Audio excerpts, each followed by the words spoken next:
The following program contains sexual content. Viewer discretion advised. Today on an all-new Dr. Phil. My stepdad is guilty of molesting me and my sisters. He pushed me on the bed, kissing me all over and grabbing my chest. It used to always start off like doing feet rubs. But then it goes further. He would slowly start moving his hand up. You feel that you have been falsely accused. 100%. These women have lied to put me in jail. He is here today to face his accusers and clear his name. You know what you did. I didn't do what you said I did. Oh, yes, you did. I am not a liar. I am a strong, powerful woman, despite all the crap that you did to me. Let's do it. Have a good show, everybody. Here we go. This is a safe place to talk about hard things. Stand by. We'll count you down. Today's going to be a changing day in your life. 5, 4. I am not giving up on you.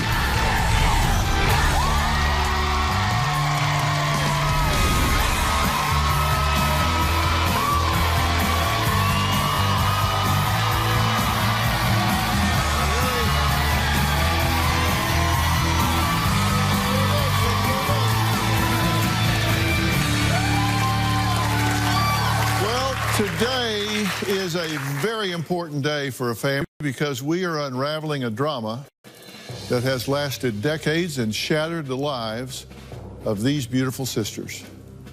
Jessica and Amber say when their mother married Steve, they thought they had won the stepdad lottery. He was a hard-working man, religious, on his way to becoming an elder in the church.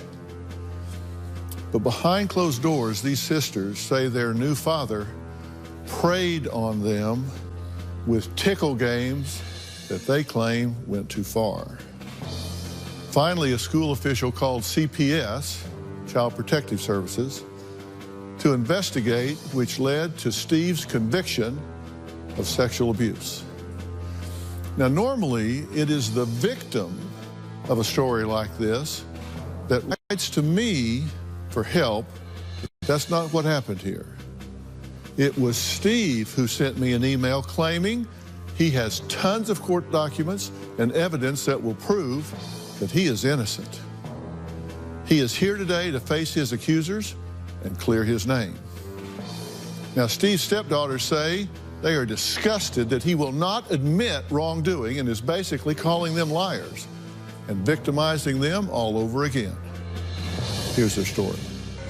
My mother's ex-husband, Steve, was a sick, abusive narcissist.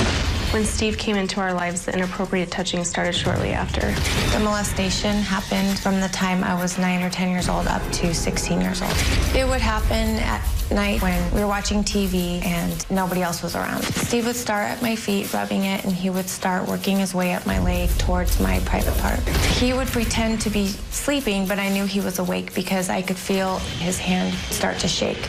Steve would use tickling as a game, as an excuse to touch us. He would eventually use his fingers to touch in between my legs. The last time that he had tried something on me, I was around 16. He pushed me on the bed and kind of pushing himself up against me and kissing me all over and grabbing my chest.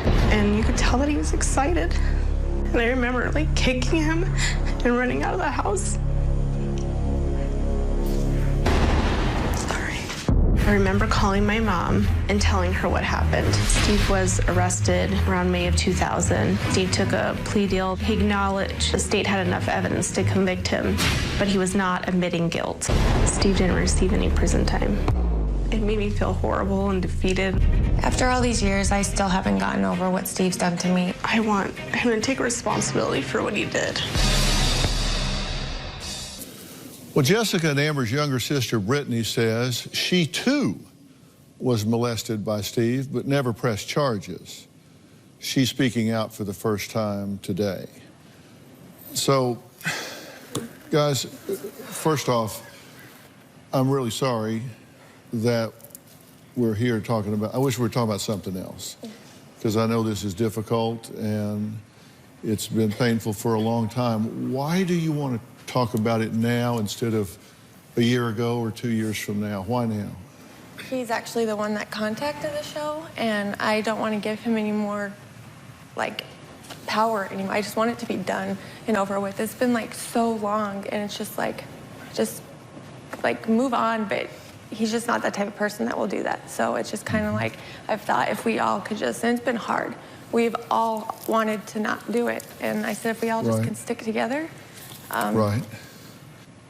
Each of you have experiences here that differ in time, differ in what you say happened across that time. And this wasn't a one-time experience. This spanned a period of years. For you, what years are we talking about? I was 9, 10 years old. Okay, you were 9 or 10 years old. Yeah. And listen, I'm not going to ask you to be graphic here. I'm not going to ask you anything embarrassing, any details like that. But basically, tell me what the situation was in the household at the time, and tell me how you perceive him to have gotten to you. What happened? It was just almost kind of like he was, well, we were forced to call him Dad right off the bat. We went from living in California with my dad to, you know, coming back, and now we have a stepdad. You know, it was just kind of like, it was so quick. Well, tell me about that first time. What do you remember about that? The first time we were watching,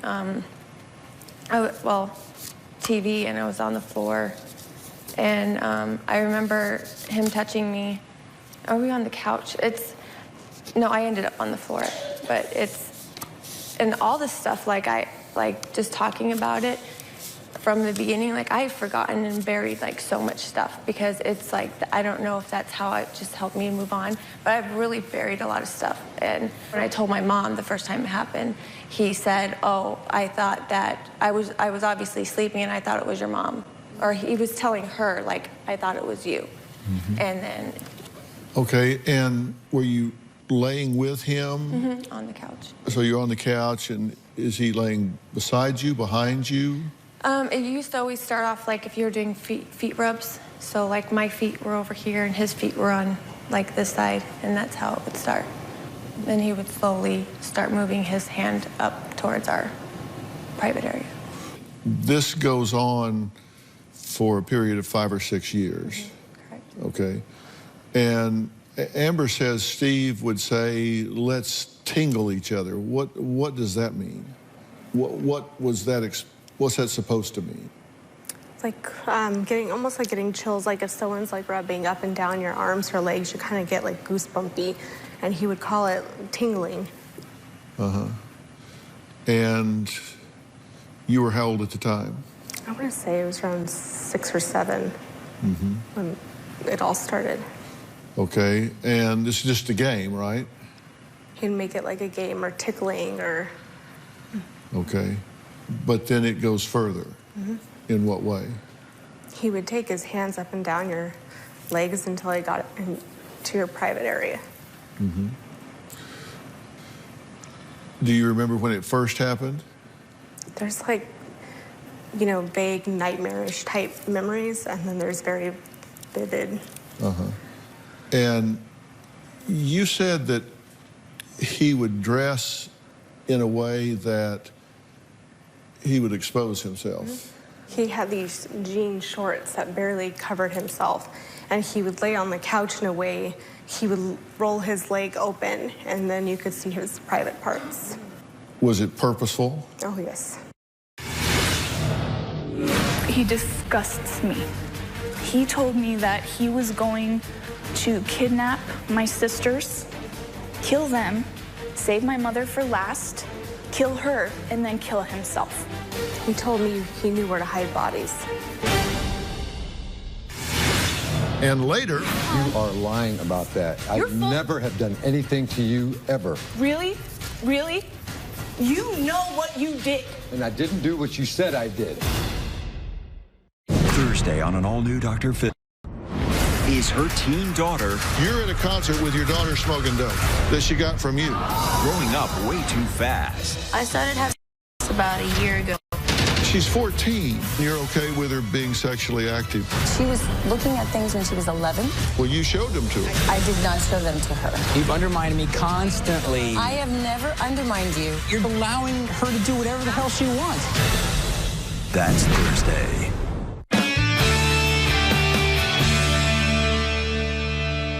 Brittany, are you doing okay? Uh-huh. Just breathing. Yeah. Brittany says Steve bounced her on his hip and asked, where does that feel good? This started at a very young age, right? Tell me about it. I was 4, I think. I'm 4. That's when those particular things that I can remember took place. That's how it kind of started, the tickling. Same thing that they're saying, exact same stuff. He's disgusting and very physically abusive as well. I think she got the more physical stuff, for sure. Absolutely. And tell me about the physical abuse. When I was 4, me and my younger sister, Jamie, his daughter, were just being children and arguing, and I pushed her on her butt, and she landed on her diaper, and bottom, excuse me, and she went and, you know, told him, Brittany pushed me, or whatever it may have been. Don't remember that part very clearly. I do very much remember being dragged down the hallway, put into a room. I can't believe I'm saying this crap. And he pulled my pants down, and he beat me with a bar from a bunk bed. And I remember trying to, you know, cover myself, saying, "Daddy, no." And that was just regular. He was very abusive, but I will never forget that. That was, I couldn't sit for a really long time. I was blistered and bruised, and it was horrible. And he was very, thank you, he was very physically abusive. I would be afraid when he would come home and I would hide because he beat me so often, a lot. And it's just, he's an animal. And I don't want to see him. I'm uncomfortable with all of it. I don't even want to look at him. And what I hate about this the most is that he gets to see that he affected me in that way, because he didn't have to see how much he affected me. I'm a strong woman now, and I've grown beyond those things, but he still gets to know with this right now that he got to do this, and he gets satisfaction out of that, and I hate that. On the sexual side, you said he would kiss you. Describe that. Kissing, mouth to mouth, tongue goes in the mouth. Very often he did that, a lot. It's very, very, same thing they were saying. He'd tickle, he'd put his hands up, he'd be, you know, you'd be aware that he's aroused, I'm not sure. And he did that a lot. And also the other sick part about that was he enjoyed tickling us to the point where we were in tears.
because it was so uncomfortable, and he liked that. You could see it in his eyes that he was enjoying that we were miserable. He's like I said, he's a monster. He's so manipulative and narcissistic. I don't want to even look at him.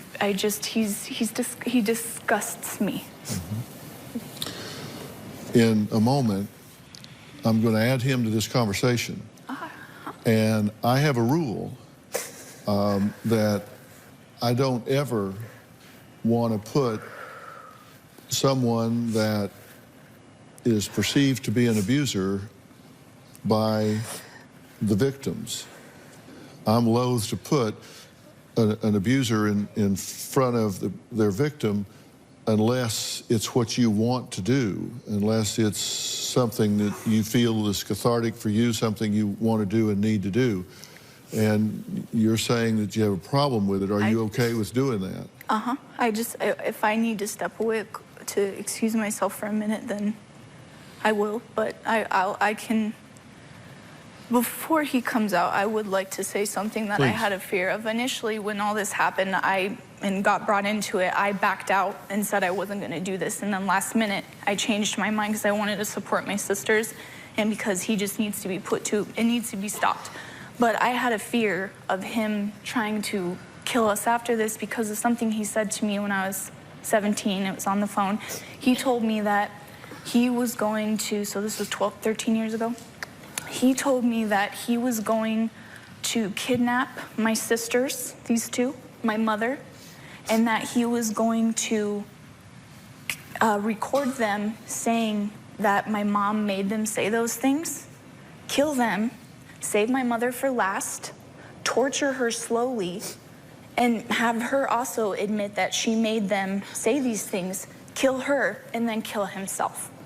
And he likes to put fear in people, so he could just be talking, but at the same time, I have no idea if this could be the thing to set him over the edge, to make him actually try to kill us, like literally try it.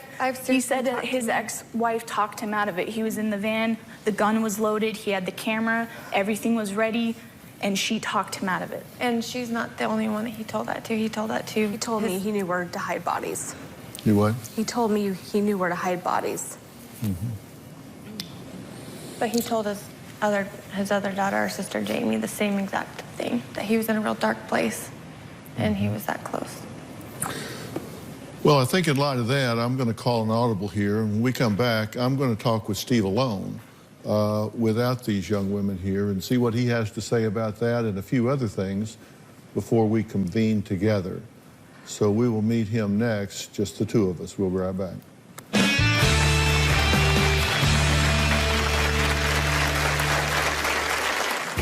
I have evidence that these women have lied to put me in jail. For the first time ever, they have to face me now. They need to tell the truth. I've never molested anybody. And later... Of course I'm gonna yell and be upset. I haven't seen you since I remember these things. You think I'm gonna be calm? You tortured me as a child. You beat me? Beat you? I really regret recanting my story at Steve's parole hearing. The only reason why I recanted is because I felt a lot of family pressure. People on Steve's side of the family were still like, he's already charged, it's not gonna hurt to recant and just make peace. Steve is now using my story as more ammunition to say that it didn't happen, and that's not the truth at all. Steven is guilty of molesting me and my sisters. Brittany, Amber, and Jessica all say their stepfather, Steve, ruined their childhood and that he is a molester who won't admit any wrongdoing. Steve says he wants his name cleared, and he is adamant that these sisters are lying about the abuse. Here's what he has to say. I've never molested anybody. I have evidence that these women have lied to put me in jail. There were 6 children in the house. We would watch television together, horseplay together. There were never one-on-one sessions where it was just me and them alone. When Amber had accused me of touching her, I had already moved out, and Amber was living with her grandmother. Amber came over to where I was staying and asked me if I wanted to go to the movies. If I had been molesting Amber, as she stated, almost daily for 10 years, now that she's finally living with her grandmother, safe away from the monster, why would she come to that home alone with me? She said that when she came over, I pinned her down on the bed, and she did some kind of Bruce Lee move, and she just flips me off of her, and she ran out of the room. Truth is that I told her I was leaving her mother, the marriage was over with, and she called her mother, and her mother told her to lie about me. Melanie did not want me to leave her, and is going to show me what happened when my loyalty was gone to her. All of the accusations from Jessica and Amber were derived from their mother. I was eventually sentenced to 5 years in prison, and after 2.5 years, I was eligible for parole, and I was surprised that Jessica was there, and she recanted and told them nothing had ever happened. Jessica's the only one that's recanted. I don't know how Amber can sleep at night and still hold to her heart that I'd ruined her life, when in fact it's the other way around. What Amber and her mother have done to me is a crime. For the first time ever, they have to face me now. They need to tell the truth. Well, Steve, you feel that you have been falsely accused, right? Yes, sir. 100%. 100%. And that they're all in on it. Yes. They've influenced each other, and their mothers influenced them. Yes. And the whole thing. Do you believe they believe what they're saying? It's possible. The mother started them at a very young age, and I even sent into your show that one of Melanie's relatives wrote a written statement to the court saying that Melanie told her, "My daughter is so beautiful, one day she'll be raped." Mm-hmm. But one of the things, I was going to have everybody out here together and talk about this, but Brittany was describing at the end some very specific threats that she says that you had made in the past about kidnapping, killing, and torturing all of them, and that you had made that threat to multiple people. What did you say, and who did you say it to? Well, first of all, Brittany, I was taken aback by her statement that I was listening backstage to. She was never involved in any of this, and for her to say those things that I did, that is all brand news to me. I'd never heard those things that she had said. They were never brought up in any court situation, and the only time that Brittany made a statement against me was that apparently she was run away from home, and she was shoplifting and things, and she was having trouble. And her mother was in the hospital with her, and she told her mother then that the reason I'm doing all these things is because Steve molested me. But then she pulled it back, and Amber said in a police statement that, oh, it wasn't Steve's, it was some guy in school. So just for that part. Now, when I lost my daughter, Jamie, last time I saw her, she was 10 years old, up until she was 24. That hurt me more than anything they could have ever said that I ever did to them. That was so painful, and I never told any of them that I was going to kill them. I never told Melanie, I never told Amber or Brittany or them that was going to happen. But who did you tell? I may have told my daughter, Jamie, years later. She contacted me when she was 24. But you told Jamie that you were going to kidnap them, kill them, and lastly, torture and kill their mother? I didn't say anything about torture, but I did say I was in a dark place, and losing my daughter could have pushed me over the edge. And push you over the edge was to kidnap the two sisters and their mother and kill them? Well, the mother. She was the main woman. I'll admit, I had some very dark thoughts. Very dark thoughts. I was ready to die, but my wife convinced me that I would just murder her and I would be on the run and have to kill myself, and please don't do it. I was drinking pretty heavily too. And you had the means to do it. You had a gun and a camera. You were going to make them confess their lies? I had no gun, no camera, but I was going to record it with a recording. You were going to record it. And how long ago was that? It was 2000, 2001. It was when I lost my daughter. It was when they told me I couldn't see her anymore. Right. I understand that's very disturbing to lose a child and contact with a child. I get it. I'm a dad. I understand that. But you understand that's really poor judgment, and that's a terroristic threat. It's terrible. And I'm not trying to get you in trouble. The statute is long run. That's 17 years ago. That's not an issue in any kind of criminal sense. I'm just saying that's really poor judgment. Yes, sir. My attorney beseeched me saying that, Stephen, there's 27 counts or 28 counts against you. Had I seen what I have now, I would have said, no way, let's fight it.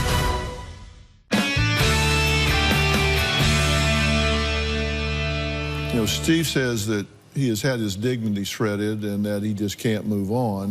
And when you're saying you didn't do any of this stuff and then you've had it all put on you and you took an Alford plea, right? Yes, sir. And for people that don't understand, an Alford plea is when you maintain your innocence, but you essentially take a guilty plea because you say the evidence is so overwhelming that your likelihood of being convicted is so great that you'll take a lesser sentence rather than what you're likely to get, even though you do not ever say you did it, you don't ever say you're guilty, you maintain your innocence, and the Supreme Court has held that that's a doable thing. I was not aware of that one part of it, that the evidence was so overwhelming. My attorney beseeched me saying that, Stephen, there's 27 counts or 28 counts against you. They're both pregnant. They're both going to get up on that stand and they're going to be showing pregnancy. They get up there and cry. You get one count against you, you're going to wait forever. This plea allows you to never admit that you did it, and then you can still find a way to gather evidence in the future and fight this case and get your... Well, what he's telling you is what I just said. You're going to have some overwhelming evidence here. Your likelihood of getting convicted is really big, and the penalties would be really huge. You'd go away for a long time. Well, had I seen what I have now in that box that I've been carrying around ever since this has been over with, I would have said, no way, let's fight it. And I did tell the judge that. Before I was sentenced, I told the judge, I want to go to trial. And he said, no, you will not. I've already accepted your plea and you can't do it. So I did want to fight in the end. Okay, but you took an Alford plea, which yes, sir. is, you took the plea, but yet maintained your innocence. Yes, sir. Okay. All right. Now, you made these statements, which are terroristic threats. You said you were drinking a lot. You were in a dark place. It was a long time ago. But not to them. I never made it to them. Not a single one of them did I ever threaten. They heard it secondhand from somewhere. That's a distinction without a difference. When you say you're going to kidnap somebody and kill them, whether you say it to them or about them, is a distinction without a difference. What I'm saying is you said that a long time ago, but you disavow that now. You don't have threat in your heart about these girls. Absolutely not. Because I'm trying to make that determination, because if you do, they're not coming out here. Not one, sir. It's just that simple. That's bad judgment. It was. And you acknowledge it's bad judgment, and you're wanting to dance on the head of a pin and say, I didn't say it to them, I said it about them. I'm just saying, whether you said it to them or about them, you acknowledge that's bad. Yes, sir. You shouldn't have done that. Absolutely. And that's not where you are now. What you're doing now is trying to prove your innocence, not exact your pound of flesh and revenge by committing murder, kidnapping and murder. No. You're rational enough that that's not on your list of... It hasn't been for a very long time. Okay, I believe you.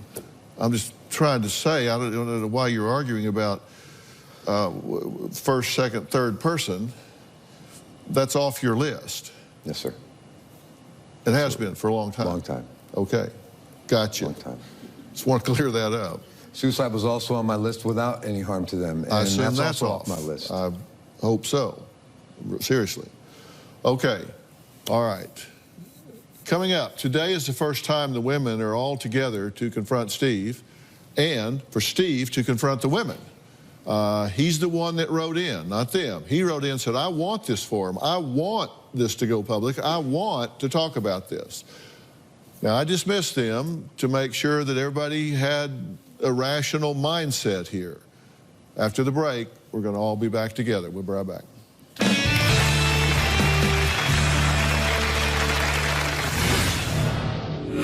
You know what you did. And I didn't do what you said I did. Oh, yes, you did. I am not a liar.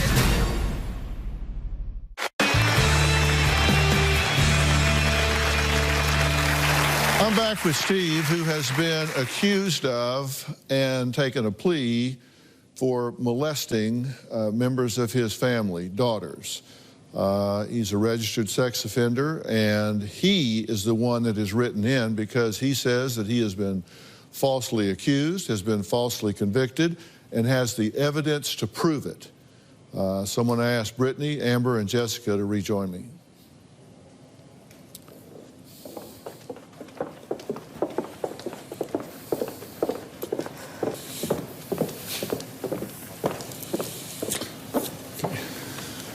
See. Okay, how long has it been since y'all have all been in proximity to one another? Court. Mm-hmm. I saw him about a year ago.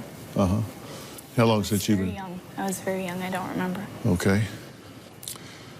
Steve, you wrote in because you say the accusations, allegations against you by these two, and you've now heard anew from Brittany, are absolutely false. Yes, sir.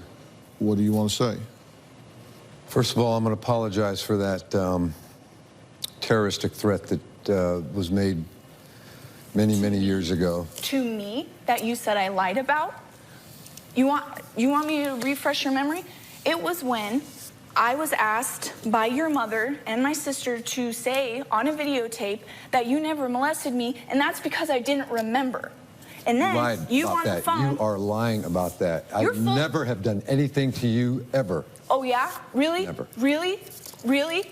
You did not beat me? You did not say disgusting things to me? You did not tickle me? You did not press your into... No, I did never. Please.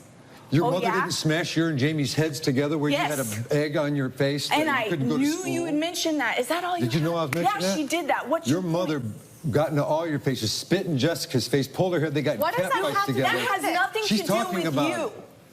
And why did you lie? I didn't lie. I have your paperwork where you lied. Good for you. I didn't lie. You made things up. No, I didn't. You would tell one person you saw me naked. You would tell another you didn't see me naked. You would tell a forensic CPS worker one thing, and you were so afraid when you found out she was a forensic CPS worker. You're like, oh my gosh, I've seen all those movies. And every time you say I did something to you, he came in the room naked, and that's all I can remember. Just like it cut to commercial. No. Hold on, I wasn't done addressing the threat. Okay, go ahead. All right, go ahead. Address You the threat. said to me on the phone that you were going to kidnap my mother and my sisters, that you, and yes, you absolutely said these things. You said that you were going to kill them, but first, let me finish. I'm not arguing that point. Let me finish. You said you were going to murder them, make them first confess that my beat me. Beat you. Beat you. The example, you want me to talk about that again? I heard Remember the bunk bar? Bunk bar? The bunk bed situation? Did you bring that thing up about your mother? Or is this, or did I have to say? This isn't about Melanie, yes, Steve. It is this about is about Melanie. you. No, it's not about Yeah, me. it is. No. Yes, you were it is. brainwashed.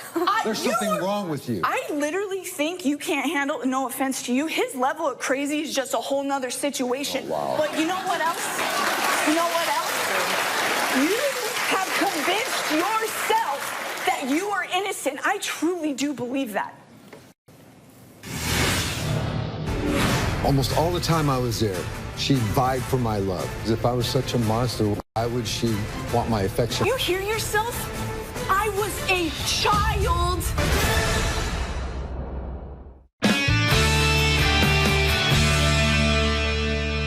If what both of you are saying is true, if you really believe that she's convinced herself of something that isn't true, but that she believes it, then I don't understand why you would be indignant about it. And if he has convinced himself of something that he believes is true, I don't know why you would be indignant about it. Because if each of you believe something to be true, then of course you would embrace your position. Exactly. I mean, you're contradicting she yourselves. The only thing about Brittany is that she, for almost all the time I was there, she vied for my love. She tried to cuddle up to me. She tried to get close to me. And I really didn't let her because of the way that she treated my daughter, Jamie. She would do things to her on purpose, like clip her feet with the shopping cart going through the thing, to clip her back of her feet, just to pain her, to hide her toys, and then some miraculously find him after Jamie was crying. And I knew that she was doing these things to Jamie, and I didn't appreciate it, but I didn't treat Brittany the way a child should have been brought up by a stepfather with love. She got her love from Melanie. She didn't really get it from me, but she always came to me and wanted my love. But now I hear another story from her, a completely, totally different story. Okay, and that's all I wanted to say about that. And your point? My point is if I was such a monster, why would she constantly want my affection and my love from her? I was a child without a father. Well, I don't know whether you're... Disgusting. Is that your argument? I don't know whether you've done any, all, or part of the things that you're accused of doing, but you have the worst judgment of anybody I can imagine. Are you seriously asking me why a child would vie for a father figure's love? What I meant was is that you're asking me that question? As a child, she wasn't trying to stay away from me and hide from me. It was exactly the opposite. That's what I'm saying. Oh my God. And you're asking why a child would do that? No, why was she contradicts herself here by saying that she would hide and want to not be near me, but yet she did the total opposite. And did I not say that you were my father? And obviously, you hear yourself? God, I was a child. I did not know any better. I didn't know what was supposed to be life. I didn't know how things were supposed to be. I didn't know anything. That was your guys' job, and you did a really crappy job with that. But you know what? Despite all the crap you did, I'm beyond that crap now, and I am a strong, powerful woman despite all the crap that you did to me. So thank you for trying to break me. Good effort. I didn't do but anything. It didn't work. I did nothing to you like Good that. effort. Okay, all right. Steve's point is that his conviction was orchestrated by these girls' mother. That's what Steve thinks. And he says that she's programmed them, groomed them, put thoughts in their mind that whenever he began to pull back from her, whenever he said he was going to leave her, that she vindictively programmed them to say horrible things about him. And I'm going to tell you, I've been doing this for over 40 years. I have seen that happen more than once. Did it happen here? We'll find out. We'll be right back.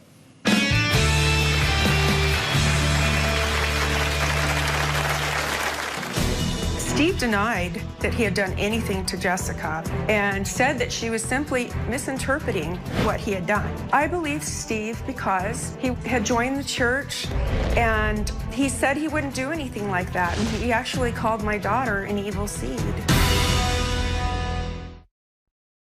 Well, we ran out of time today, and there is so much more to this story. Steve blames his stepdaughter's mother, Melanie, for orchestrating his conviction.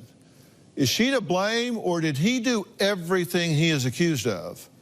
We'll meet Melanie, plus there is one more daughter we have yet to meet. Jamie is Melanie and Steve's biological daughter. You'll be surprised to hear where she stands on all of this.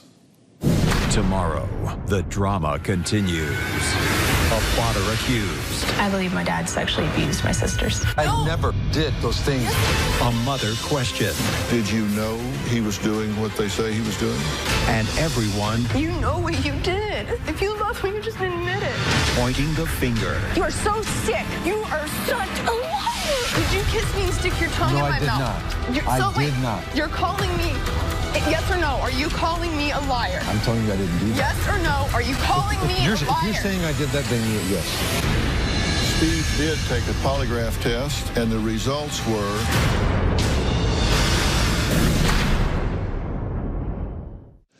You do not want to miss tomorrow. We'll see you then.